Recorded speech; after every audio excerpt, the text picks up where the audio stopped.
If you can't imagine life without chocolate, you're lucky you weren't born before the 16th century.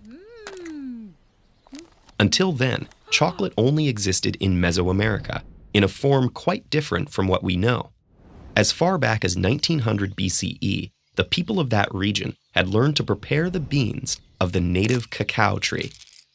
The earliest records tell us the beans were ground and mixed with cornmeal and chili peppers to create a drink, not a relaxing cup of hot cocoa, but a bitter, invigorating concoction, frothing with foam. And if you thought we make a big deal about chocolate today, the Mesoamericans had us beat. They believed that cacao was a heavenly food gifted to humans by a feathered serpent god, known to the Maya as Kukulkan, and to the Aztecs as Quetzalcoatl. Aztecs used cacao beans as currency and drank chocolate at royal feasts, gave it to soldiers as a reward for success in battle, and used it in rituals. The first transatlantic chocolate encounter occurred in 1519, when Hernán Cortés visited the court of Montezuma at Tenochtitlan. As recorded by Cortés' lieutenant, the king had 50 jugs of the drink brought out and poured into golden cups. When the colonists returned with shipments of the strange new bean, missionaries' salacious accounts of native customs gave it a reputation as an aphrodisiac. At first, its bitter taste made it suitable as a medicine for ailments like upset stomachs. But sweetening it with honey, sugar, or vanilla quickly made chocolate a popular delicacy in the Spanish court.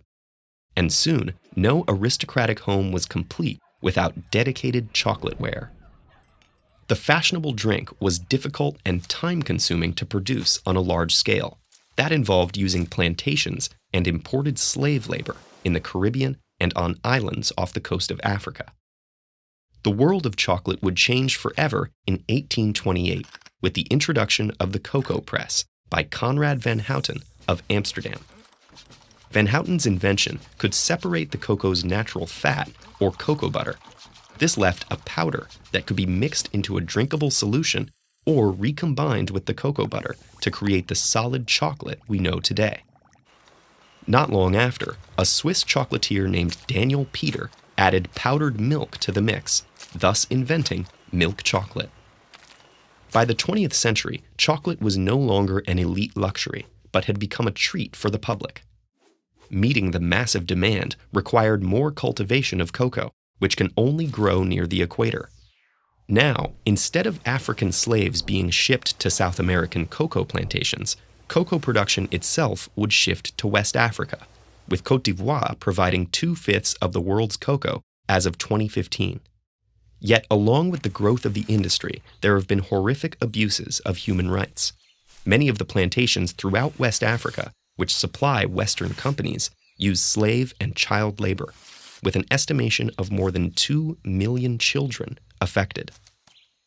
This is a complex problem that persists despite efforts from major chocolate companies to partner with African nations to reduce child and indentured labor practices.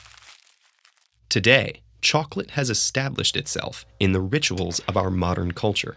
Due to its colonial association with native cultures, combined with the power of advertising, chocolate retains an aura of something sensual, decadent, and forbidden. Yet knowing more about its fascinating and often cruel history, as well as its production today, tells us where these associations originate and what they hide. So as you unwrap your next bar of chocolate, take a moment to consider that not everything about chocolate is sweet.